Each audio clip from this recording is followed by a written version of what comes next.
Com relação aos narcoterroristas que foram neutralizados, 117 narcoterroristas neutralizados. Nós temos até o momento 99 identificados. 17, nós estamos até agora com 99 devidamente identificados.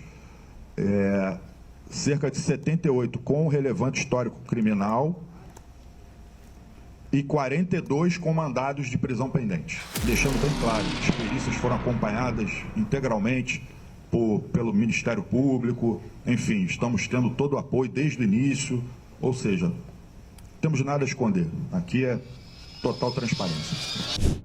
Atenção, 11 horas 38 minutos. Vejam a imagem que chega.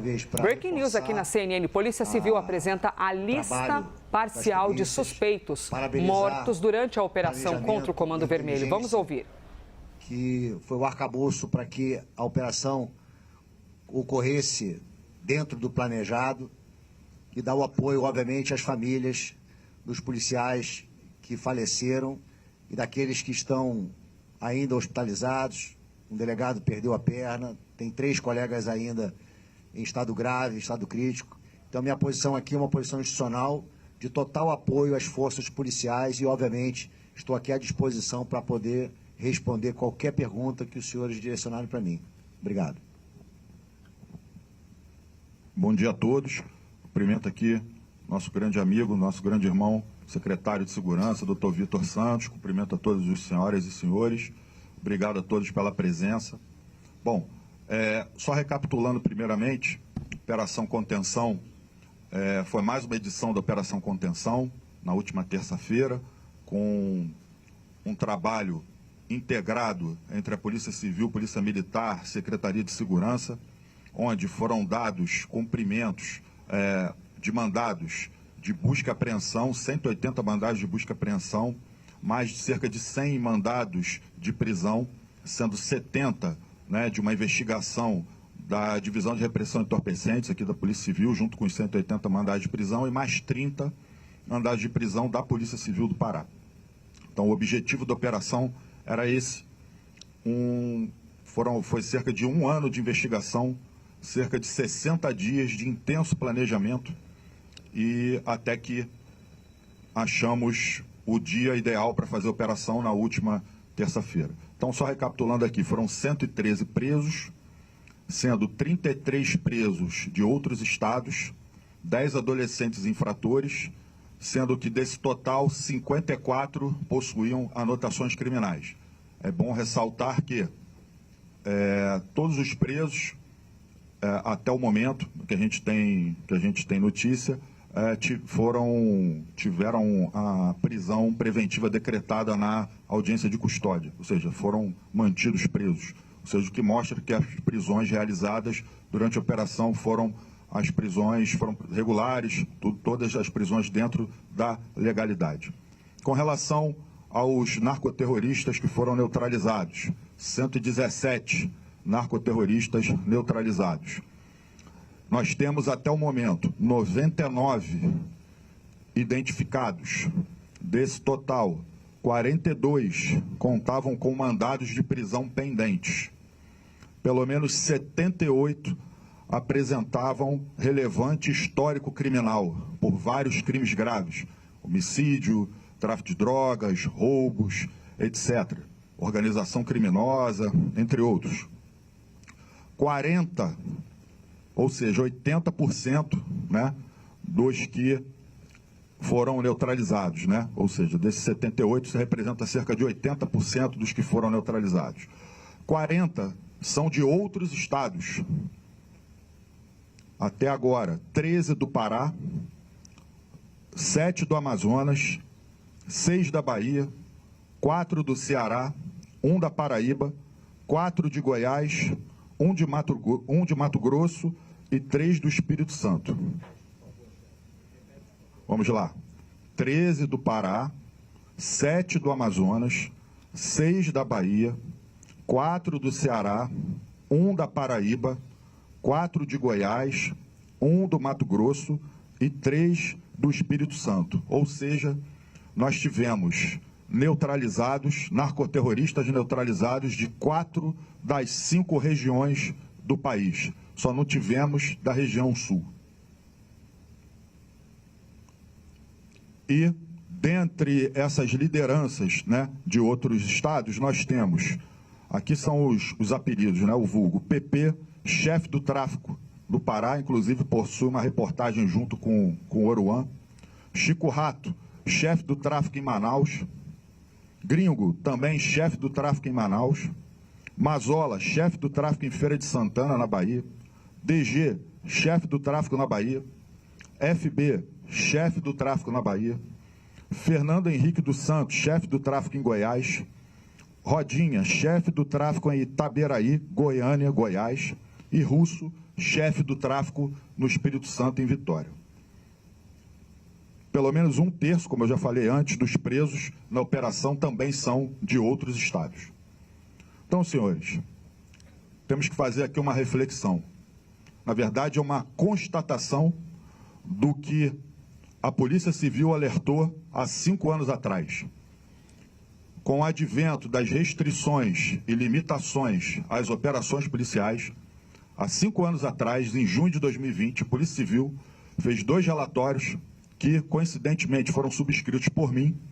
À época, eu era subsecretário operacional da Polícia Civil, onde nós alertamos que essas restrições implicariam no fortalecimento do crime organizado, no aumento das disputas territoriais, no aumento das barricadas e do raio de abrangência dessas barricadas,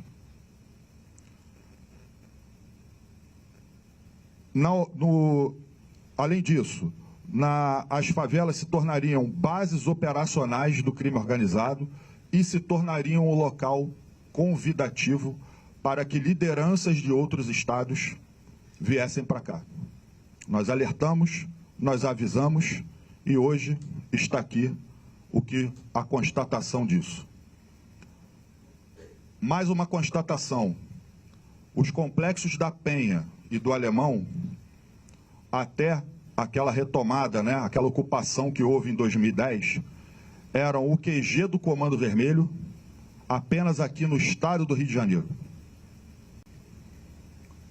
Essa constatação de hoje aqui mostra que os complexos da Penha e do Alemão passaram a ser o QG do Comando Vermelho em nível nacional.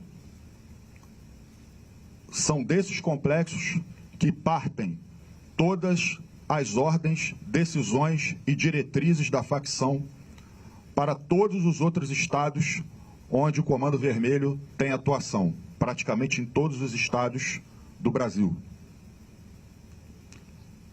A investigação e os dados de inteligência comprovam que são nos complexos da Penha e do Alemão que são feitos treinamentos de tiro, tática de guerrilha, manuseio de armamento, cooptação desses marginais que vêm de fora do Estado para serem, entre aspas, formados aqui e depois retornarem aos seus estados de origem para a implementação da cultura da facção nesses estados de origem. É público e notório o que está acontecendo, por exemplo, na Bahia, no Ceará, no Mato Grosso, no Pará, em Manaus, e em várias outras cidades e estados Brasil afora. Isso até então, há 5 anos atrás, isso não existia, ou existia de uma forma muito tímida. Então, essas restrições e limitações às operações tornaram algumas comunidades aqui do Rio de Janeiro, principalmente os grandes complexos de favela, centros de treinamento e de locais de onde partem as decisões para a expansão do Comando Vermelho para todo o país. O que aconteceu aqui no Rio de Janeiro com as UPPs, que espalharam o tráfico de drogas para a Baixada Fluminense, interior do estado, região dos Lagos, Costa Verde, região serrana,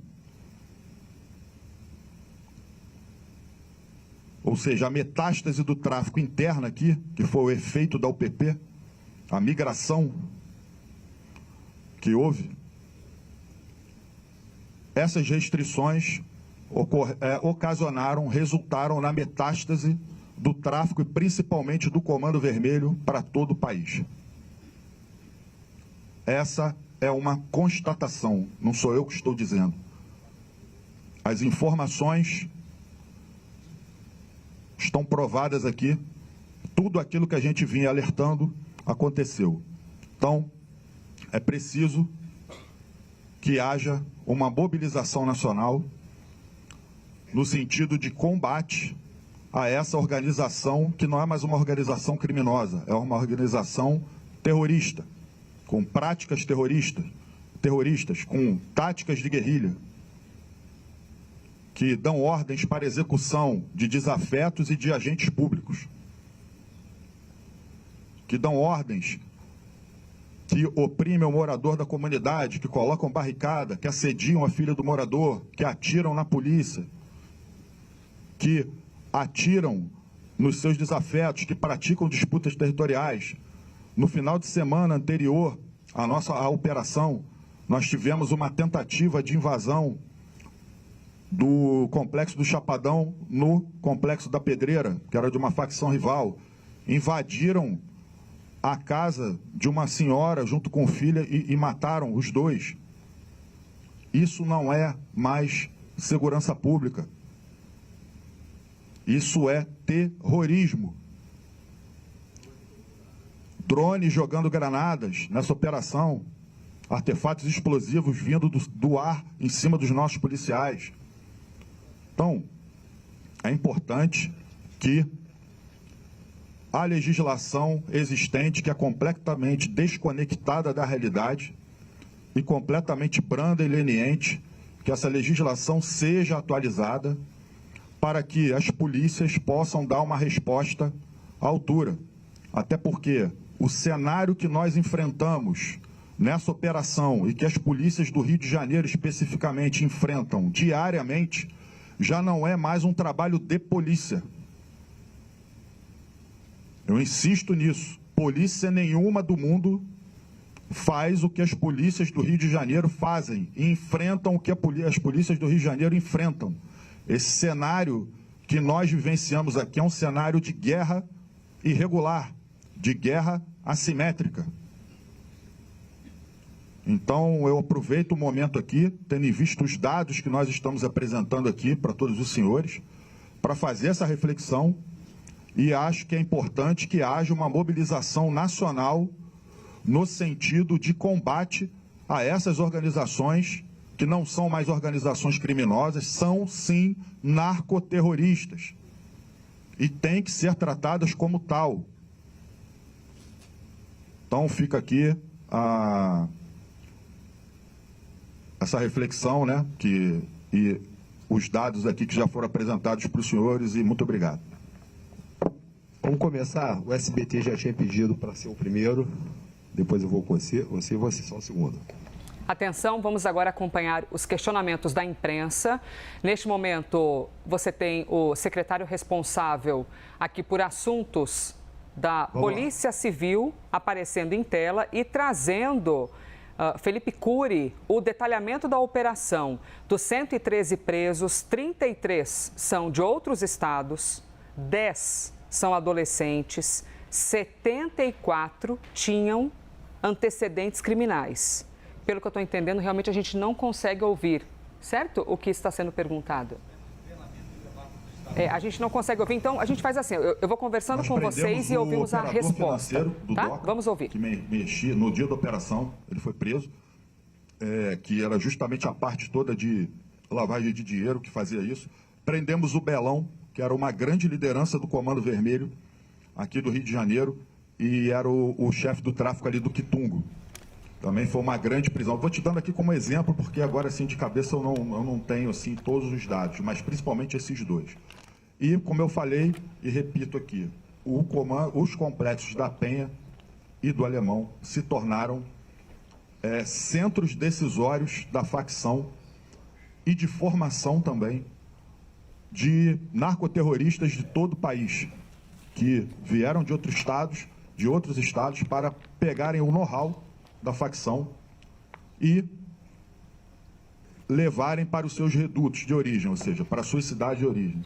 Então, nós temos aí exemplos fartos aí, que todos vocês podem ver aí nos jornais. Bahia, como é que está, Ceará, como está, Pará, como está, Amazonas, né, como está, enfim, entre vários outros estados. Então, o que nós estamos apresentando aqui só demonstra isso. Os complexos da Penha e do Alemão também se tornaram centros de distribuição de armas e drogas para outros complexos de favela aqui do Rio de Janeiro, como o Complexo do Salgueiro, Jacarezinho, Complexo da Maré, entre outras comunidades, Manguinhos, Mandela, etc.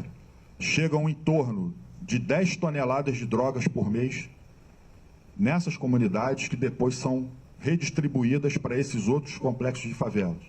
E são negociados, nesses complexos, cerca de 50 a 70 fuzis por mês, que também chegam diretamente nesse complexo e depois são redistribuídos para essas outras comunidades aqui do estado do Rio de Janeiro.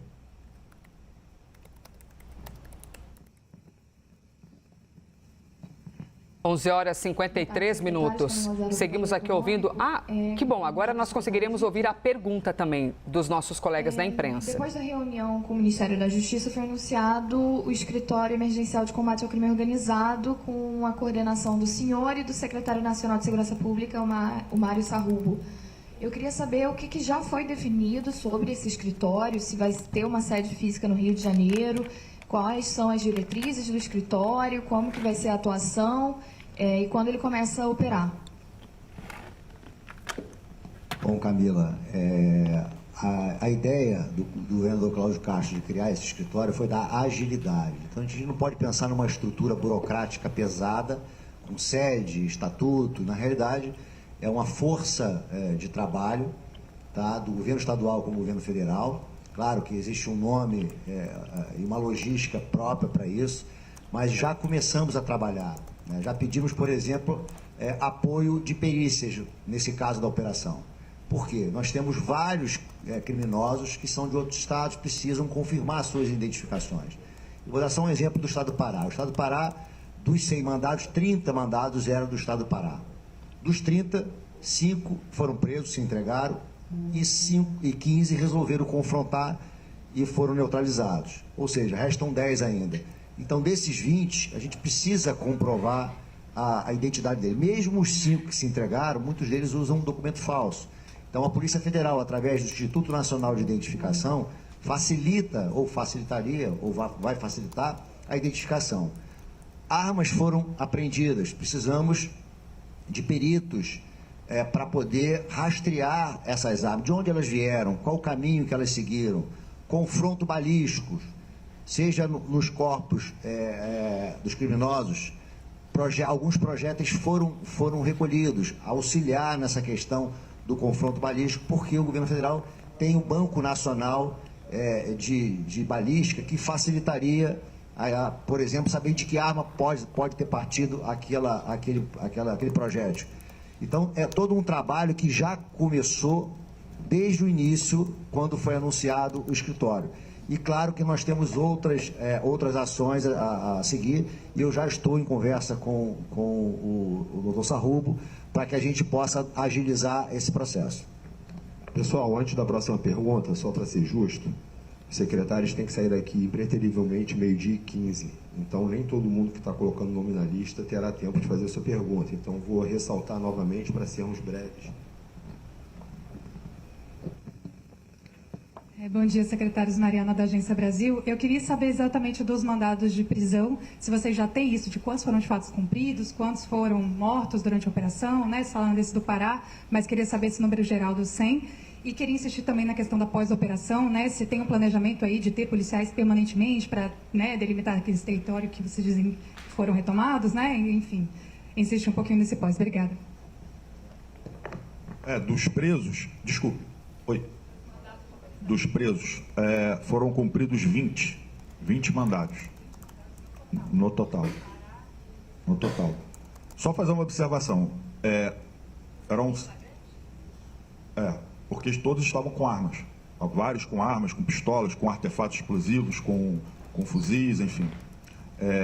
Mas é importante o trabalho, porque, como eu falei, dos 70 mandados de prisão da investigação aqui da DRE, cerca de 30 e poucos, eram de pessoas que até então não tinham anotações criminais.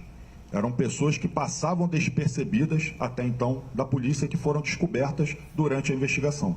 Então, o trabalho da Polícia Civil, de Polícia Judiciária, é justamente esse. É fazer a identificação das pessoas e tirar essas pessoas do anonimato. Então, essas pessoas, uma hora, elas serão presas. Serão encontradas numa próxima operação, ou se migrarem para alguma outra comunidade, enfim. Uma hora essas pessoas serão encontradas pela polícia, não necessariamente pela Polícia Civil, pode ser pela Polícia Militar, pela Polícia Federal, Polícia Rodoviária Federal, enfim. Uma hora essas pessoas, se deparando com algum policial sendo abordadas, vão ser presas e levadas à disposição da justiça. Então, por isso que esse trabalho de investigação é muito importante, no sentido de de descobrir essas pessoas que até então passavam despercebidas da atuação da polícia.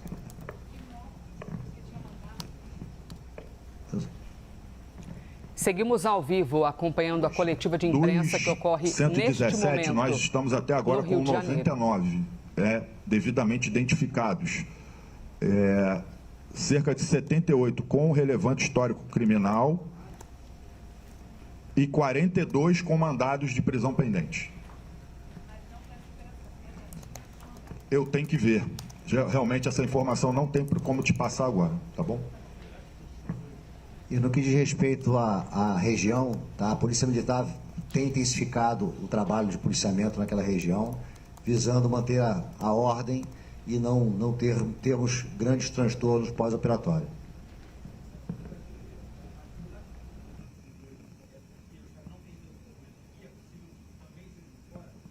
Não, exatamente. É porque são de fora, não foram identificados aqui, não foram qualificados aqui como possuindo RG do Estado do Rio de Janeiro, e aí a gente tenta fazer um trabalho por reconhecimento facial, também quando é possível, e aí tenta, a partir do momento que, pelo reconhecimento facial, a gente chega a uma possível qualificação, uma possível identificação, por exemplo, identificamos que é fulano de tal do Estado do Pará. Aí a gente entra em contato com a Polícia Civil do Pará para que haja essa confirmação oficial. Então é um trabalho que leva um certo tempo.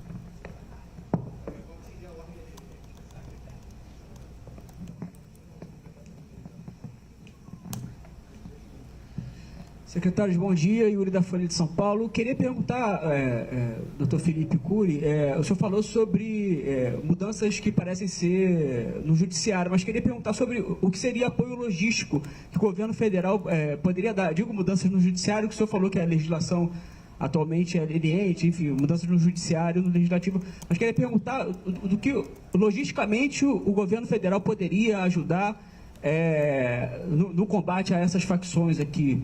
O governador Cláudio Castro comentou sobre o pedido de veículos blindados, enfim, que tipo de estrutura o governo federal poderia dar para complementar o apoio aqui? Olha, isso já foi pauta da reunião, o ministro Lewandowski que veio aqui, ministro da Justiça, com o secretário nacional de Segurança Pública. É importante ressaltar, mais uma vez, que aqui no estado do Rio de Janeiro, nós temos uma excelente integração com a Polícia Federal, com a Polícia Rodoviária Federal. Aqui nós já temos acordos de cooperação técnica com o Ministério da Justiça. Vou te dar um exemplo, o CIFRA, que é o Comitê de Inteligência Financeira e Recuperação de Ativos, funciona na inteligência da Polícia Civil. Nós mapeamos toda movimentação financeira por meio do COAF e de outros meios de investigação e emitimos relatórios de inteligência financeira para as polícias civis do Brasil inteiro, Polícia Federal, inclusive a Polícia Civil aqui do Rio de Janeiro. Só em cerca de um ano nós monitoramos e detectamos movimentação financeira de cerca de 51 bilhões de reais. e aí a gente destina para quem de direito essas informações. Se for importante para a Polícia Civil do Rio Grande do Sul, do Pará, do Distrito Federal, do Rio de Janeiro, para a Polícia Federal, a gente faz esses relatórios. Um outro acordo de cooperação técnica que nós temos e que está funcionando muito bem é a FICO, que é a Força Integrada de Combate ao Crime Organizado. E aqui no Rio de Janeiro é o único estado do país onde a FICO funciona dentro da Polícia Civil, dentro da nossa inteligência. Então a integração com a Polícia Federal, com a PRF, é maravilhosa, a melhor possível. O que foi pedido apenas, não para essa operação, mas para uma outra operação que nós fizemos no início do ano, foi esse apoio logístico dos blindados, mas não foi para o Ministério da Justiça, foi para o Ministério da Defesa. Então, só para ficar esclarecido. Aproveitando esse gancho que eu falei de lavagem de dinheiro, eu acho que é uma informação que vale a pena a gente ressaltar aqui. A Operação Contenção, ela é uma operação contínua. É uma política pública do governo do Estado, integrada com a Polícia Civil e com a Polícia Militar. A Operação Contenção já teve várias outras fases. Essa operação de terça foi mais uma fase. Nas fases anteriores, se os senhores puderem pesquisar aí, podem ver que nós prendemos ex-policiais que davam treinamento para traficantes, inclusive da Penha. Fizemos uma ação onde foram apreendidas mais de 200 armas, a maioria de fuzis, e não foi na comunidade. Foram armas apreendidas na Barra da Tijuca, em mansões na Barra da Tijuca e no estado de São Paulo. Fizemos uma outra operação onde nós conseguimos o bloqueio de 6 bilhões de reais do Comando Vermelho. Ou seja, a estrutura toda financeira. Então, é um trabalho que é feito em várias fases. A Operação Contenção não se resume a essa operação, mas uma série de outras ações que nós estamos fazendo no combate justamente para conter essa ação expansionista da facção criminosa Comando Vermelho.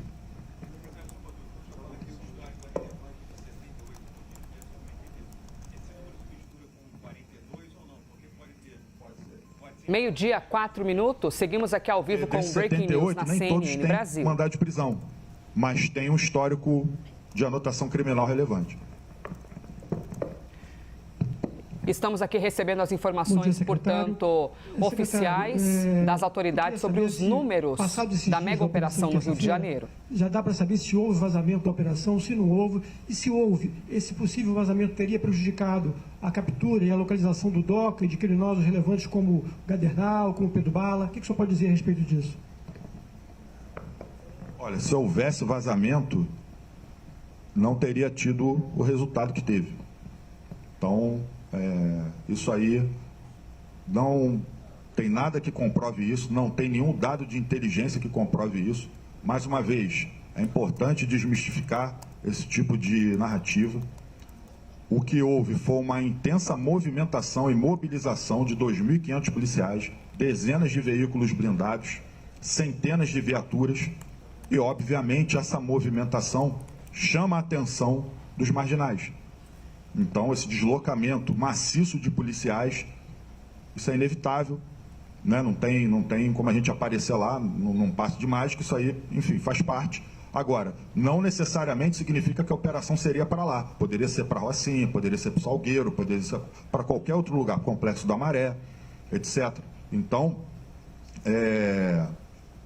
tanto que a intensa resistência, o planejamento que foi feito foi exatamente o que nós planejamos, ou seja, do deslocamento dos marginais para a região de mata, para retirá-los das edificações. Nós aumentamos o risco dos policiais para proteger os moradores, para retirar esses marginais das áreas edificadas e atraí-los, né, levá-los para essa região de mata, justamente para preservar a integridade física e a vida dos moradores. Essa foi a nossa maior preocupação. Então, e o planejamento nesse sentido foi 100% executado. Secretários, boa tarde. Aqui Luana Alves, da RJ1, a gente está ao vivo no jornal. Pergunto para os senhores em relação ao plano de ocupação para recuperar os territórios deflagrados, se há alguma previsão, o plano que foi inclusive apresentado ao governo federal, se há alguma previsão em relação a custos, se há prazo, se já temos esse tipo de informação. Boa tarde, Luana. Esse plano está sendo construído, tá? Não é um plano simples, ele é bastante complexo, até porque o governador Cláudio Castro envolveu todas as secretarias de Estado, porque todas elas têm projetos que podem beneficiar a área escolhida para ser retomada. A gente tem que fazer uma distinção entre o que é retomada e o que é ocupação. Nós somos contra a ocupação, que o Estado nenhum do Brasil tem condições de fazer de forma permanente, colocando policiais dentro das comunidades. O Rio de Janeiro, infelizmente, nós temos quase um quarto da população morando em favela. São 1.900 favelas no Rio de Janeiro. Se a gente pegar todo o efetivo, 100% das polícias, 53 mil policiais, e dividirmos pelas comunidades, daria cerca de 7 policiais por comunidade. Então, a ocupação não é a solução.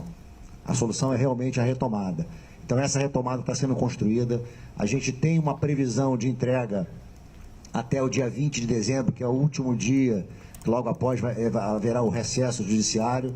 Esse plano vai ser apresentado ao grupo de trabalho criado por determinação da DPF no CNMP, e lá, depois de submetido ao Conselho, ele é remetido ao STF, que vai avaliar. Ele homologando, achando que aquele plano ele é razoável, a gente começa a execução. E claro que lá existe corresponsabilidade entre todos os entes da federação, município, Estado e União. Quanto ao financiamento, nós já vamos fazer uma previsão do custo disso. Só que a gente tem que entender que esse plano, como ele é para cumprimento de uma determinação judicial, nós estamos fazendo uma orientação ao governador que não utilize o orçamento ordinário para que não prejudique os projetos já em andamento no Estado. Então, teríamos que buscar fontes alternativas de financiamento. O STF fala do Fundo Nacional de Segurança Pública, mas ele, nos valores que hoje existem, são muito pequenos. Dá um exemplo. Normalmente, anualmente, são distribuídos cerca de 50 milhões de reais para os estados. Isso representa 3 meses de combustível da Polícia Militar do Rio de Janeiro. Então, vai haver uma necessidade, efetivamente, de incrementar esse orçamento a fim de que a gente consiga executar esse plano com êxito.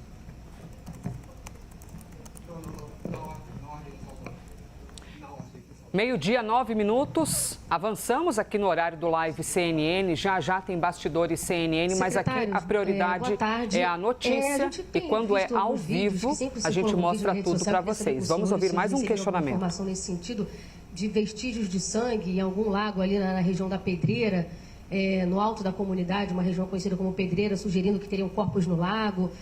Também cordas amarradas em árvores. São reclamações, queixas de moradores. Eu queria saber com os senhores, se os senhores tomaram algum conhecimento em relação a esse sentido, se teriam corpos no lago, alguma denúncia já foi recebida disso? Olha, durante a operação, o que foi possível retirar de corpos dentro daquele cenário de guerra, a gente viu um policial do BAC baleado 6 vezes e demorou-se 2 horas para retirá-lo do local para prestar o socorro. Então, é uma dificuldade muito grande. Dos corpos que a gente não conseguiu retirar do local, a população fez isso. Então, eu acredito que a população, que não tem qualquer resistência por parte da criminalidade, se tivesse algum outro corpo lá, já teria apresentado isso para que ele fosse identificado, obviamente, e qualificado. Então, esses vídeos, alguns eu já recebi, eu vi inclusive vídeos de outras operações. Então, tudo que passa pela internet, a gente tem que ter um filtro e entender que nem tudo é relacionado efetivamente à operação de terça-feira passada. Faço aqui algumas perguntas, né? A quem interessa fazer com que não haja uma perícia no local feita pelos peritos da polícia? A quem interessa? A gente que não é. A quem interessa remover os corpos, retirar aquelas roupas táticas que eles estavam usando, coletes, coturnos, e só deixá-los de cueca no meio da rua para chamar atenção?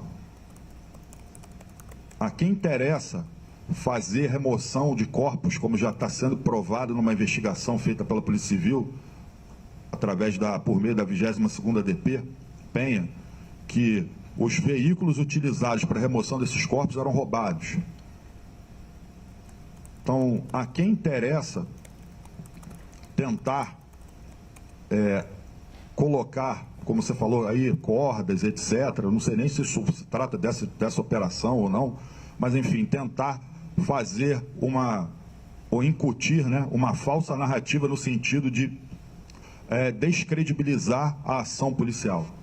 Como o governador Cláudio Castro já falou outras vezes, nós estamos agindo da forma mais transparente possível.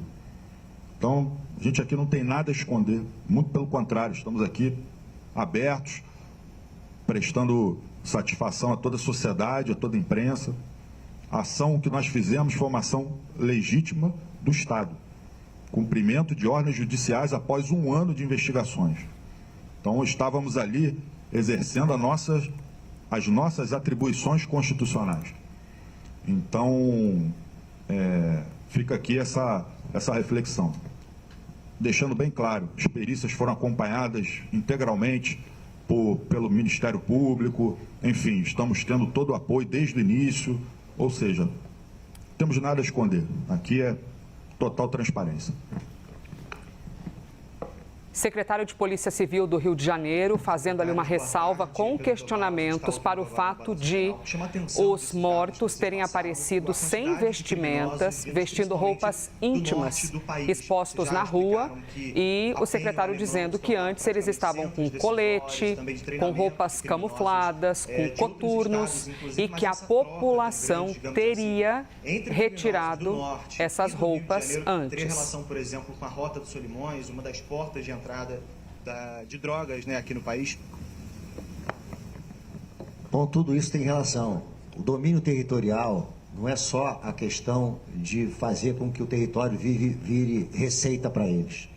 Você imaginar todo o norte do país, eu já tive a oportunidade de fazer operações lá, a gente tem 17 quilômetros de uma margem à outra.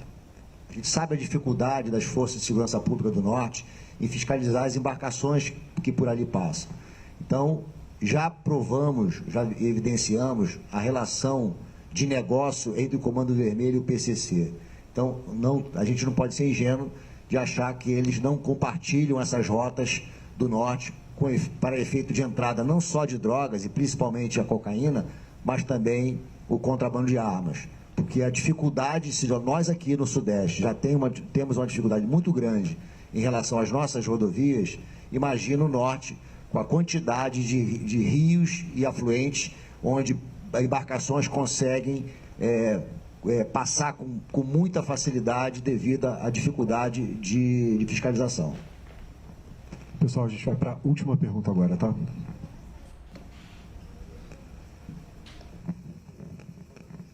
Secretário, eu queria que você falasse para a gente especificamente sobre o perfil do DOCA, né? Há alguns anos ele foi preso como um traficante de drogas, depois ele volta a ter esse, vamos dizer assim, protagonismo na cena do crime, principalmente de 2020 para cá, e essa inclusão de granadas, drones sendo lançados, incluindo esses drones que a gente viu na conversa do relatório para ter percepção térmica, para identificar a movimentação de pessoas. Então seria para falar sobre ele, sobre esse perfil de trazer essa nova forma de tentar enfrentar a polícia. Olha, é apenas a personificação do narcoterrorista. Um terrorista que tem cerca de 260 anotações criminais, dezenas e dezenas, acho que se bobear até mais de 100 mandados de prisão em aberto. Somente esse ano, pela Polícia Civil, acho que foram cerca de 15 a 20 mandados de prisão expedidos contra ele em diversas investigações de várias delegacias. O criminoso que mandou matar, que deu a ordem para matar aqueles meninos lá de Belford Roxo, para quem não se lembra, né? Em 2021 ou 2022, salvo engano, por causa do furto de uma gaiola de passarinho. Então, o marginal que chega a esse ponto, vocês podem ter ideia do que ele faz. Execução de desafetos, execução de moradores, impõe a lei do silêncio e do terror na comunidade. A gente tem relatos de que os moradores não aguentam mais o DOCA. Então, tivemos assim um feedback dessa operação impressionante de moradores de comunidade elogiando, parabenizando e pedindo mais operações como essas, para que a gente consiga prender esses marginais. Então, questão de prender o DOCA é questão de tempo. Por um triz, nós não prendemos o DOCA, mas demos aí um baque grande na facção. A hora dele vai chegar, assim como chegou de vários outros. Questão de tempo. Enquanto isso, o que a gente vem fazendo? Desestruturando a facção criminosa, como eu vim falando aqui, com lavagem de dinheiro, com apreensão de armas, com prisões, com operações sistemáticas, com investigações. Esse é o trabalho técnico e que é o possível, de acordo com a legislação existente, que as polícias vêm fazendo aqui no estado do Rio de Janeiro.